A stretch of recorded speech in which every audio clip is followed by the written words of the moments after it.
유시간자 TV 오늘 영상은 준 5급 교과서 한자어 9번째 시간으로 4개 단어를 보도록 하겠습니다. 먼저 소득이라는 단어를 보겠습니다. 소득은 바소, 얻을 득으로 어떤 일의 결과로 얻는 이익을 말합니다. 바소를 보겠습니다. 바소는 지게문호와 도끼근이 합쳐진 글자입니다.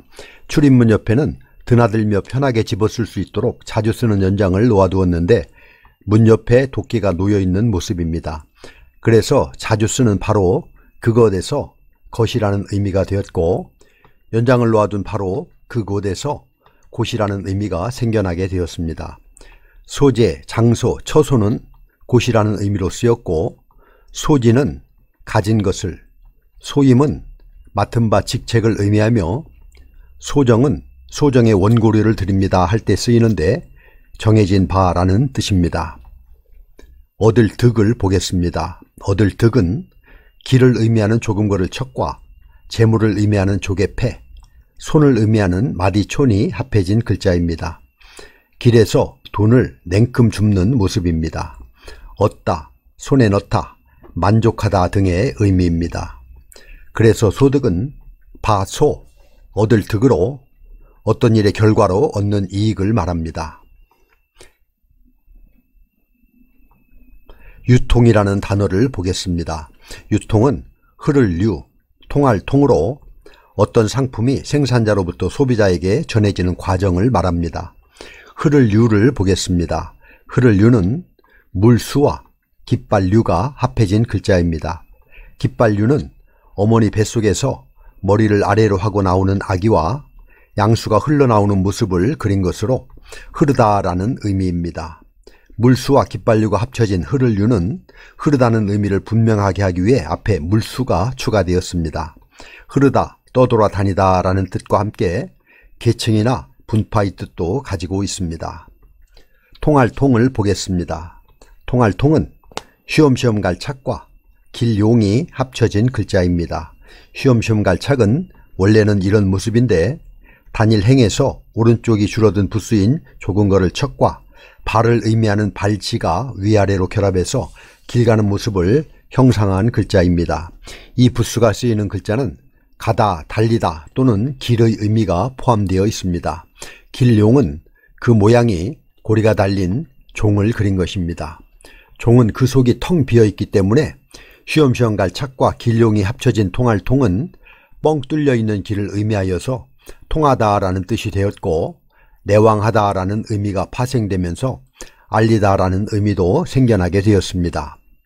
통과, 관통, 교통 등은 통하다라는 의미로 사용되었고, 통신, 통보, 통지 등은 알리다라는 의미로 사용되었습니다. 그래서 유통은 흐를 유, 통할 통으로 어떤 상품이 생산자로부터 소비자에게 전해지는 과정을 말합니다. 다음 단어는 예금이라는 단어입니다.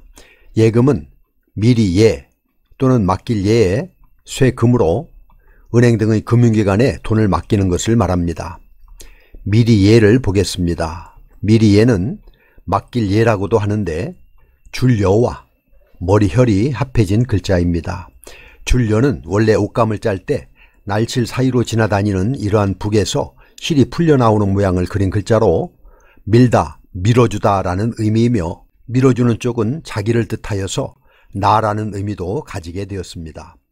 북에 이리저리 다니는 모습을 그린 줄여에 머리혈이 더해진 미리에는 머리를 이리저리 흔들며 이것저것 예상하는 것을 의미합니다. 미리라는 뜻과 준비하다, 맡기다 라는 뜻도 생겼습니다. 쇠금을 보겠습니다. 쇠금은 금문에서는 이런 모양이었습니다. 이것은 화살이나 칼 등의 무기나 농기구를 만들기 위하여 높은 온도에서 녹인 쇳물을 형틀에 붓고 있는 모습입니다. 형틀을 설명하자면 설탕을 녹여 모형에 부어서 여러 모양의 설탕 과자를 만들어서 뽑게 할 때 주는 것을 기억할 것입니다. 그 모형을 형틀이라고 할 수 있습니다. 쇠는 엄청나게 뜨거운 온도에서 녹는데 쇠금의 옆에 점들은 형틀이 틈을 통해 새어나온 샘물이 아래로 흘러내리고 있는 모습을 그린 것입니다.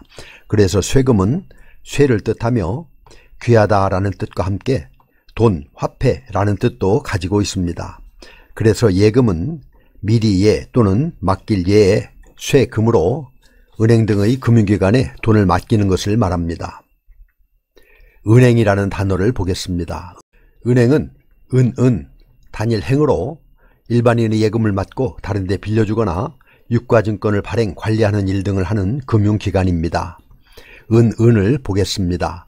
은은 쇠금과 그칠 간이 합해진 글자입니다. 금속을 이루는 글자에는 모두 쇠금이 들어갑니다. 그칠 간은 뒤돌아보는 눈을 그린 글자입니다. 한자에서 사람의 눈은 세 가지 모양으로 쓰입니다. 정면을 바라보는 눈은 눈목입니다. 위나 아래를 보는 눈은 시나 신입니다. 위를 보거나 아래를 보거나 고개를 숙였을 때의 눈의 모습을 그렸습니다. 그리고 뒤돌아보는 눈은 그칠 간입니다.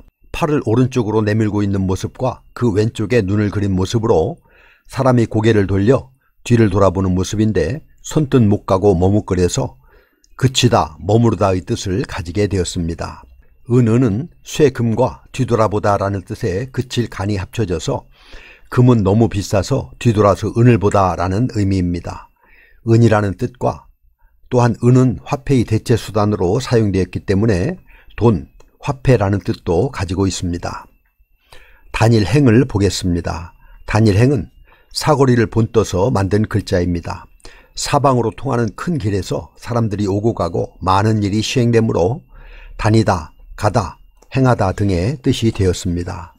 그래서 은행은 단일행으로 은 즉 화폐가 오고 가는 곳이라는 의미로 일반인의 예금을 맡고 다른 데 빌려주거나 유가증권을 발행, 관리하는 일 등을 하는 금융기관입니다. 이렇게 해서 준5급 교과서 한자 9번째 영상으로 4개 단어를 알아보았습니다. 다시 한번 정리해보면 소득은 바소, 얻을 득으로 어떤 일의 결과로 얻는 이익을 말하며 유통은 흐를 류, 통할 통으로 어떤 상품이 생산자로부터 소비자에게 전해지는 과정이고 예금은 미리 예 또는 맡길 예에 쇠금으로 은행 등의 금융기관에 돈을 맡기는 것이고 은행은 단일행으로 즉 화폐가 오고 가는 곳이라는 의미로 일반인의 예금을 맡고 다른 데 빌려주거나 유가증권을 발행, 관리하는 일 등을 하는 금융기관입니다. 그럼 우리 같이 한번 써보도록 하겠습니다. 다음 시간에도 계속해서 준5급 교과서 한자어를 보도록 하겠습니다. 감사합니다.